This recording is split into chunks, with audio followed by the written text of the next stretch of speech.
Jasmine Crockett just absolutely destroyed Elon Musk and Donald Trump. Trust me, it got personal. Let's unpack this. We've heard a lot about the fact that Democrats have been talking about Elon Musk.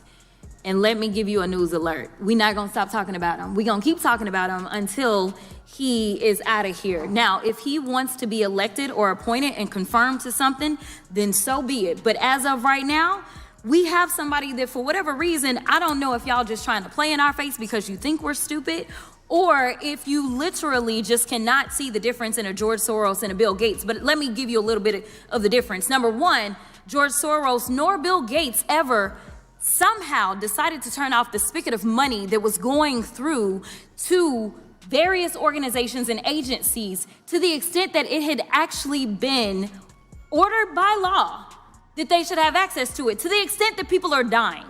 If you could speak directly to Elon Musk, what would you say? F off. That's it. If you could speak directly to Elon Musk, what would you say?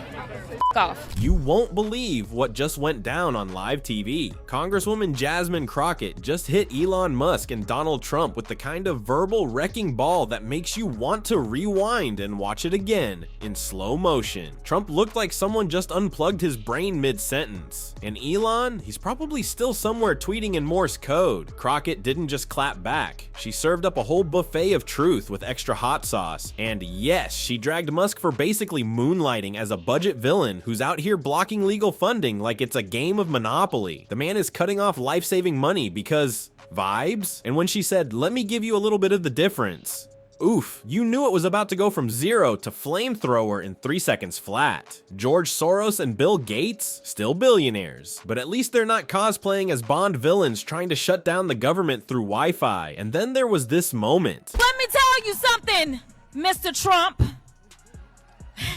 You gonna learn a few lessons from us. And I'm gonna be the first one. You and your little friend off of Twitter. Y'all about to find out, all right? Oh, she's not yelling yet, but that's what makes it even better. This was Crockett's calm before the chaos moment, the political version of rolling up your sleeves before flipping the table. She looked directly into the Trump-Musk ego machine and basically said, "Class is in session, and I'm your worst nightmare with a microphone." You could feel it. The message was clear. Trump, with his usual toddler on a sugar-high energy, and Elon, tweeting from his rocket lair, are about to get schooled, and not gently. Jasmine didn't raise her voice because she didn't have to. She was radiating "don't start none, won't be none" energy. And yeah, that line, "you and your little friend off Twitter," it sounds like something the Wicked Witch of the West would say if she were fed up with billionaires and had a law degree. Trust me. What comes next? It's going way off the rails. It involves Elon Musk, Gaza, and condoms. Yes, seriously. I do want to be clear, before the Trump administration came in, this committee did exist in the form of the Oversight Committee. Our task is to root out waste, fraud, and abuse. Interestingly enough, our chairwoman, who is so passionate about this today, she missed every single one of those improper payment hearings. Just to be clear, I was there, so I don't want anyone to believe that Democrats just come to work and don't plan to do work.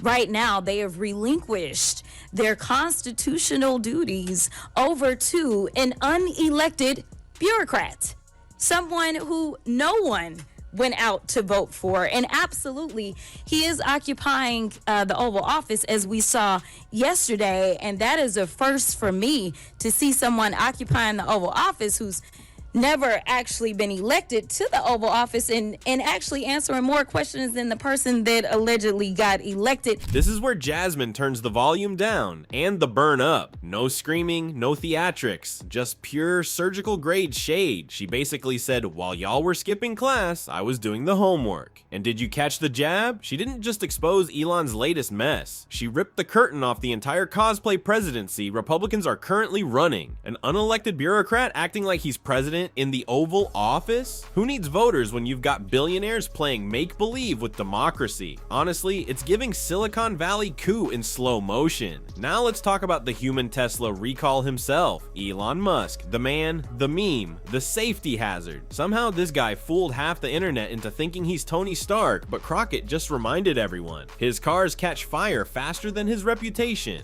And what does she ask? My question is, Elon, what have you done? besides tear us apart, besides be in over your head, besides make sure that you continue to enrich yourself so that not only you can continue to be the richest person in the world, but you can make sure that other people that are already struggling, unfortunately, end up falling on even harder times. Oof. That was less a question and more of an obituary for Elon's PR team. Because let's be real, what has he done lately besides play Monopoly with public trust and treat Twitter like his personal rage journal? And don't think we forgot his crypto phase. Remember when he pumped Dogecoin like it was the antidote to inflation? Now it's just vibes and broken dreams. Doge to the moon.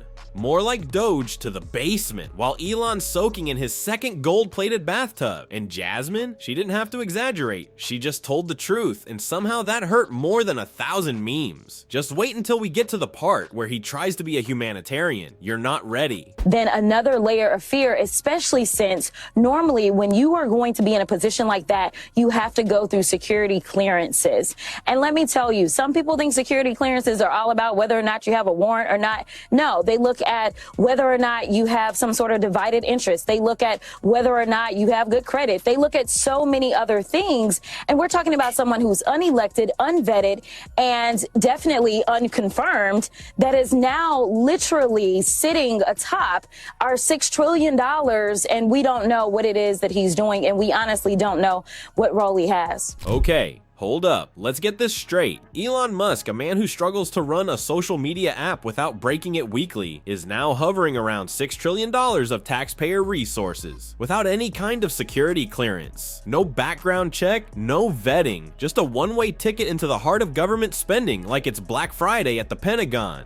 Crockett hit the nail dead on. You can't even rent an apartment with bad credit, but Elon gets to fumble around government infrastructure because tech bro swagger. This isn't oversight, it's undersight, or maybe no sight. And just when you think this circus couldn't get any more absurd, enter Elon Musk, international condom correspondent. Because yes, with the confidence of a guy who thinks reading Reddit is the same as earning a PhD, Elon accused the Biden administration of sending condoms to Gaza.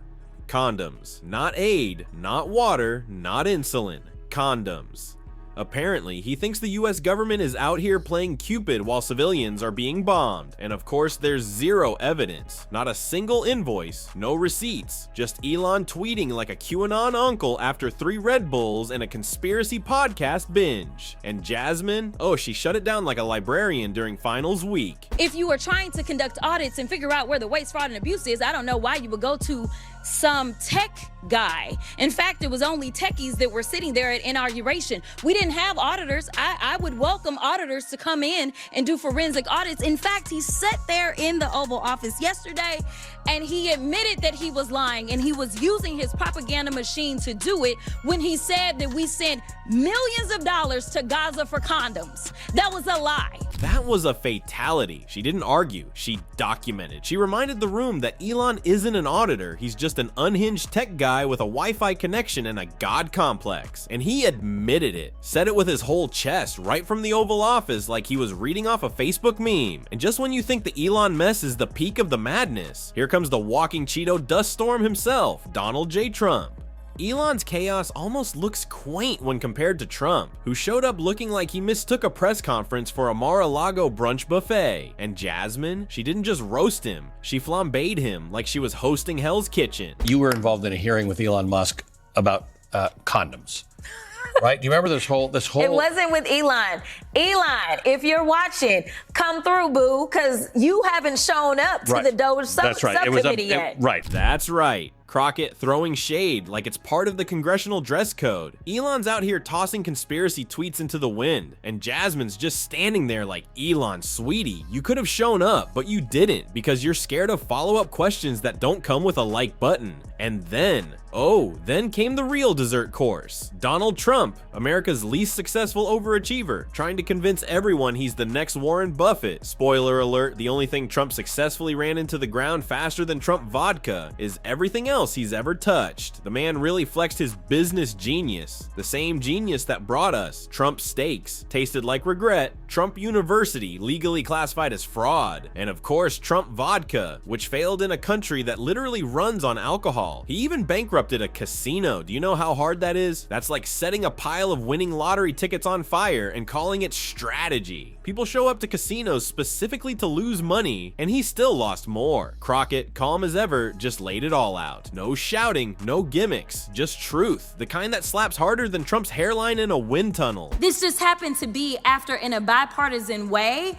this particular chamber decided that they were going to impeach. That's right. She reminded everyone this isn't just about bad vodka or fake universities. This is about a guy who inspired an actual insurrection, got impeached for it, and then walked out acting like the victim of what? Accountability? And while Trump plays the forgotten man's best friend on Fox News, Crockett exposed the joke. The man literally forgot the man. That healthcare plan he promised in 2016, still coming next week. Probably riding shotgun in the same van as Hillary's emails. Meanwhile, Musk, our man of the people, treats labor unions like viruses and employees like disposable USB drives. Jasmine didn't need to embellish, she just named what was already happening. Union busting? Check. Tech bros playing president? Check. It's honestly amazing how these two, Trump, who thinks he's George Washington if Washington sold timeshares, and Elon, who believes he's Iron Man but gives off dollar store Megatron vibes, still get this much airtime. At this point, we're just waiting for someone to walk in, turn off the mic, and say, okay, show's over. That's the big issue that we have.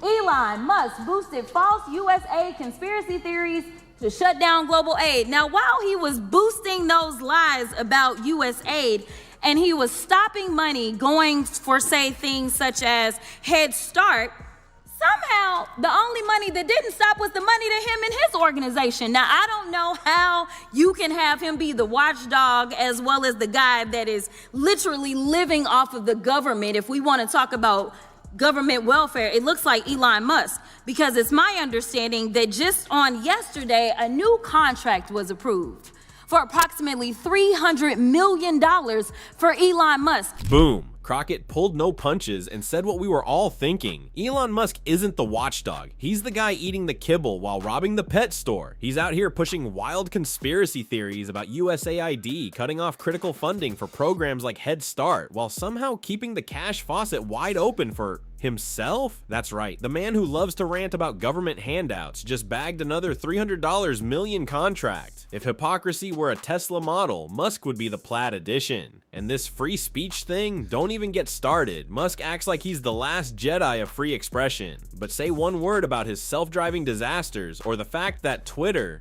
X, is now basically an extremist group chat, and boom, you're suspended. Free speech for him? Absolutely. For the rest of us, not unless you're cosplaying as an incel philosopher. And Trump, still stuck in 2020 like a broken record that just keeps getting more embarrassing. He's on his 9th version of They Stole It. And Crockett's just sitting there like, sir, you lost. Also, wear clothes. Because let's be honest, that's not an emperor you want to picture naked. You're also calling on Musk to appear before Congress. Why? What do you want to ask him? Well, first of all, I want to ask him, what exactly has he been doing? Who is it that he's hired? Who is it that he's firing? How he's coming to the conclusions that he's coming to? What makes him believe that getting rid of our workforce, including those that are in charge of keeping our nuke situation safe or keeping planes from falling out of the sky? I want some analysis behind what it is that he is recommending to the president or to OPM or to anyone else that is engaging in what I feel like is more so a dismantling of our modern day democratic republic. And I want him to basically prove me wrong. I want to know that there is some end game that actually benefits the American people. This was the moment she flipped the table. While Musk launches rockets and Trump launches lawsuits, Jasmine launched a full audit of their nonsense. She's not just asking questions, she's demanding receipts. How does firing air traffic safety teams and nukes management people benefit anyone not named Elon? What's the end game here? And why does it feel like disaster capitalism with extra steps? And then came the final body blow. She pulled back the curtain on their shared trick, distraction. Trump throws a rally, Musk launches a rocket. The crowd oohs and ahs while these two quietly literally empty the vault. But Crockett, she wasn't having it. She redirected the spotlight, exposed the stagehands, and reminded everyone, while you're watching the fireworks, the house is on fire. Somewhere backstage, Elon's probably firing off memes in a panic, while Trump's asking if he can sue the lighting crew. And as for Dogecoin, oh yeah, she brought that back too. Musk turned a joke coin into a financial punchline. People lost real money while he laughed all the way to another private island. It's not innovation, it's Silicon Valley snake oil, and Crockett called it out like it was her day job, because it is. Do you know why they went after access to the federal government's payment system? I have no idea, but I don't have any positive thoughts when it comes down to it.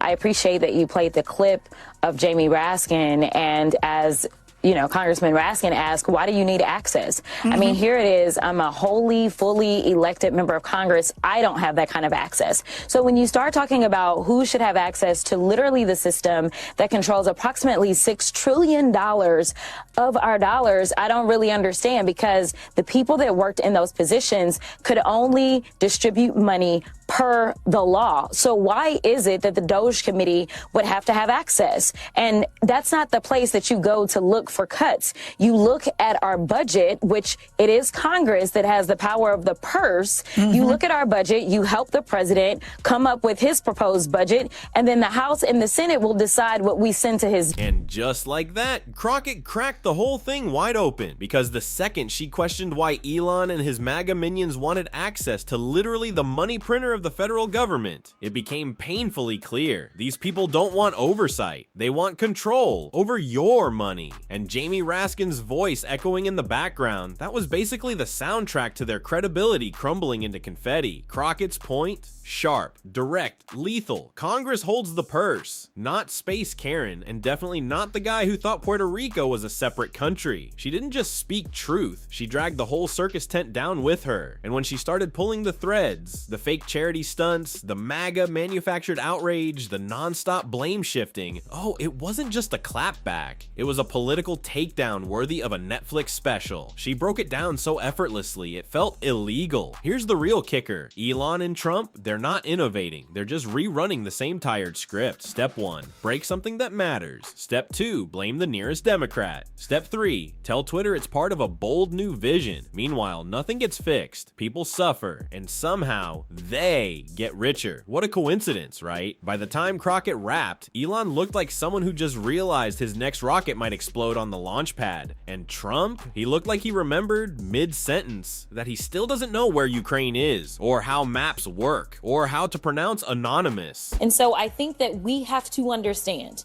that we are not dealing with normal people.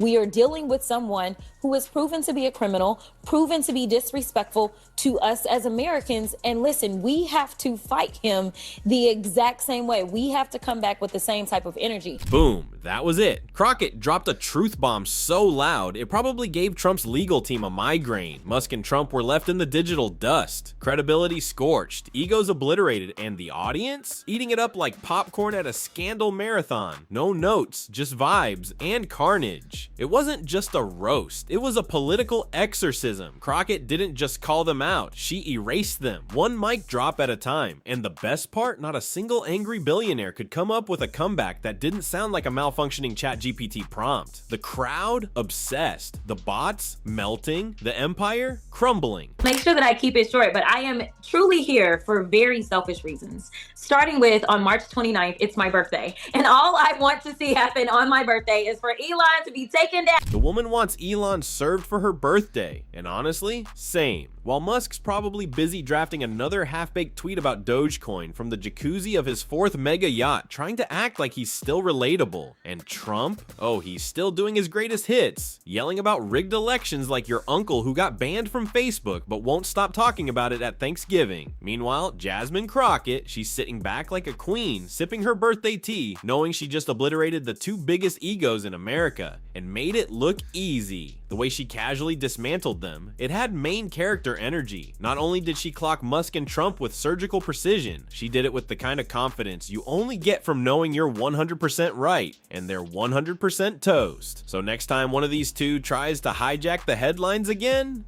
just smile, because Jasmine Crockett already replied, and they never recovered. Now click here, because the next Trump meltdown, you're not ready for this one.